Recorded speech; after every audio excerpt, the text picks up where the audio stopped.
আরে চাঁদনি, চাঁদনি, চাঁদনি, এই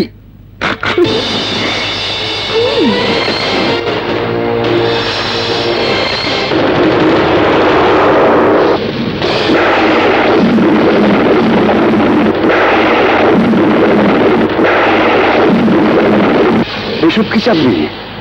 তুমি এই পোশাকে? মাই গড, আমি তো অসহ্য হয়ে গিয়েছিলাম 12 হাত শাড়ি পরে। বাপরে বাপ, কি ঝামেলা! দম বন্ধ হয়ে গিয়েছিল আমার। হ্যাঁ, এখন আমি নিজেকে ফ্রি মনে করছি। কি বলছো তুমি? আমি তো কিছুই বুঝুনি। তাহলে বুঝিয়ে বলি মিস্টার শান্ত, আমার আসল রূপ এটাই। অজপাড়া গ্রামে যা দেখেছ ওটা অভিনয়। আমি কোনো গ্রামের মেয়ে নই, ঢাকার মেয়ে, যে তোমার মতো লোকদের আঙ্গুলের ইশারায় নাচাতে পারি। মানে হলো আমার নাম চাঁদনি না, চান্দা। ঢাকা শহরের আমি হচ্ছি নাম করা কলগাল চান্দা।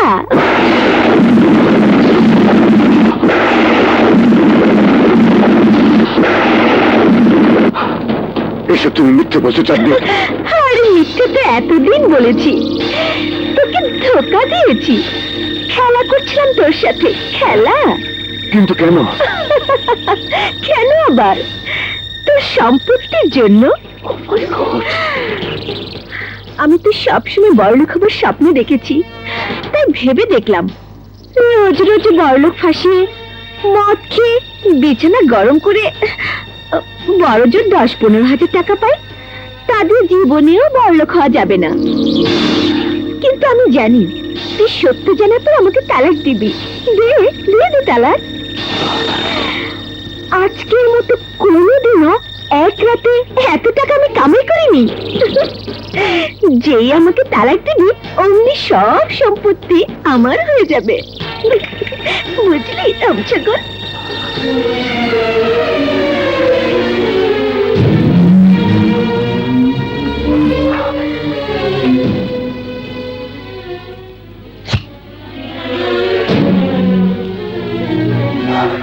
আমার সাথে এত বড় প্রতারণা! হ্যাঁ, প্রতারণা করেছি, কিন্তু আমাকে দোষ দিতে পারবি না। আমি তোকে জ্বালাইনি, বরং তুই আমাকে বিয়ে করার জন্য বহুত জ্বালিয়েছিস। আর আমি তো তোর কাছে সম্পত্তি চাইনি, তুই আমার নামে সব সম্পত্তি লিখে দিয়েছিস। তবে তুই চাইলে তার সব সম্পত্তি নিজের কাছে রাখতে পারিস, যদি তুই আমাকে তোর বউ হিসেবে মেনে নিস। ইচ্ছে হচ্ছে এখন তোকে গুলি করে মেরে ফেলি, কিন্তু না, মা এসব সহ্য করতে পারবে না। মায়ের মুখের দিকে তাকিয়ে আমাকে সব সহ্য করতে হবে। তাই বলে ভাবিস না আমি হেরে গেছি। তুই কি আমাকে ছাড়বি রে? এই চান্দা একবার যাকে ধরে সে আর কখনো ছাড়তে পারে না। বাদ দে সব কথা, চল বিছানায় যাই। লাইট অফ কর। আরে দাঁড়িয়ে থাকলে যে। ঠিক আছে, লাইট থাকলেও আমার কোনো অসুবিধা নেই। ওসব লজ্জা টজ্জা আমার নেই। তা থাকবে কেন? এই শালা, খুব তো ফটর ফটর করছিস। তুই কি কোনোদিন কোনো মেয়েকে নিয়ে শুসনি? তুই যদি শুতে পারিস, আমি শুলে দোষ কি? শালা স্বার্থপর, বিয়ে করতে গেলেই আনটাচ কুমারী সত্যি সাবিত্রী মেয়ে খুঁজিস। শালা তুই তো নিজেই পচে গেছিস। পচা শরীর দেখলে নাকি গন্ধ লাগে না? শান্ত সাহেব, আমাকে চিনতে পেরেছেন স্যার? নাম বলো। আমি আপনার জমির দালাল, পিঙ্কির ভাই। বিয়ে করলাম, দাওয়াত পাইনি। তা বাসর কেমন করছেন স্যার? ডিস্টার্ব করো না মিশা। লাইন কাটবেন না স্যার, লাইন কাটবেন না, জরুরি কথা আছে। বলো, শুনছি। পিঙ্কি মারা গেছে, তার চেহলাম আগামীকাল। দুঃখ পেলাম মিশা, আমি অনুতপ্ত। পিঙ্কি চেহলামের সব খরচ আমার, কাল এসে চেকটা নিয়ে যেও।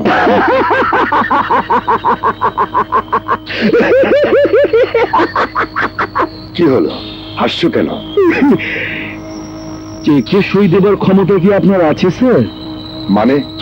হ্যাঁ মিস্টার শান্ত চৌধুরী, পিঙ্কির অপমানের প্রতিশোধ নেবার জন্য আমার রক্ষিতা চান্দাকে তোর সংসারে ঢুকিয়েছি। সারা জীবন তুই মেয়েদের ইজ্জত নষ্ট করেছিস, এবার চান্দা তোর ইজ্জত লুটবে। Good night, good night.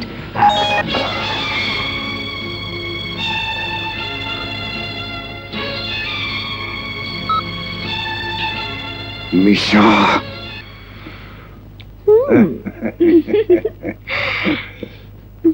কিরে চান্দা, বাসর ঘর কেমন হলো?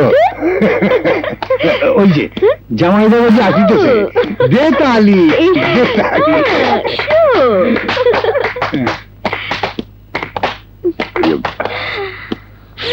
এই যে আমার স্বামী, তোমার আত্মীয় স্বজনের সাথে পরিচিত হবে না?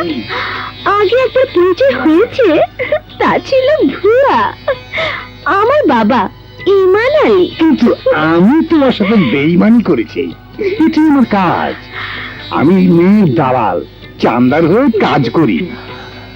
এই শহরের বড় বড় হোটেলে, নাইট ক্লাবে, গেস্ট হাউসে এই বান্দার কদর অনেক বেশি। সেখানে আমি নাম করা দালাল। আর তুমি যাকে শাশুড়ি রূপে দেখেছো, সে হচ্ছে যাত্রা অভিনেত্রী, তাকে ভাড়া করে এনেছিলাম। আর এই হচ্ছে শীতল, তোমার শালিকা। নাম শীতল হলো, ওর শরীর খুব গরম।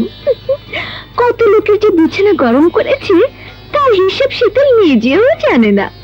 আমার মতোই ও করগাল। ইচ্ছে করলে তুমিও যেতে পারো, আমি মাইন্ড করব না। কি দুলা ভাই, আসবে নাকি আমার বাড়িতে?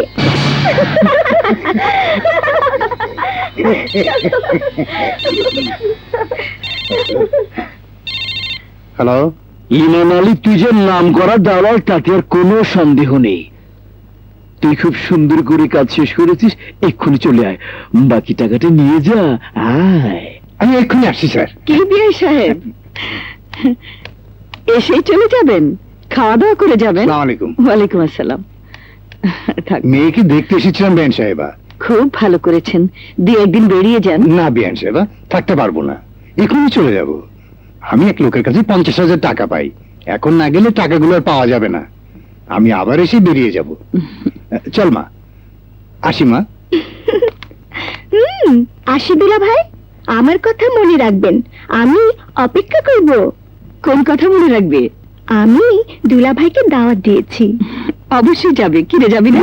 হ্যাঁ, আসি দুলা ভাই। আচ্ছা ঠিক আছে, ঠিক আছে। চল বাবা, আমাদেরকে মাজারে যেতে হবে, একটা মানত আছে। তুমি যাও মা, আমি একজনের সাথে দেখা করে আসছি। দেরি করিস না। আচ্ছা ঠিক আছে। চলো চলো বৌমা, এসো। হ্যাঁ মা, চলুন।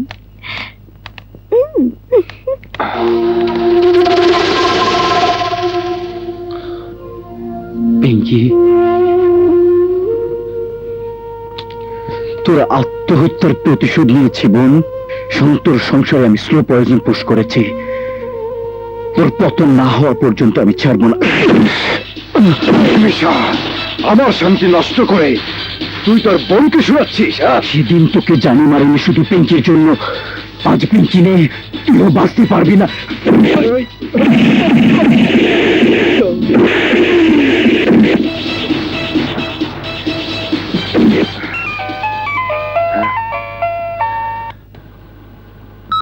হ্যাঁ মা, তাড়াতাড়ি আয়।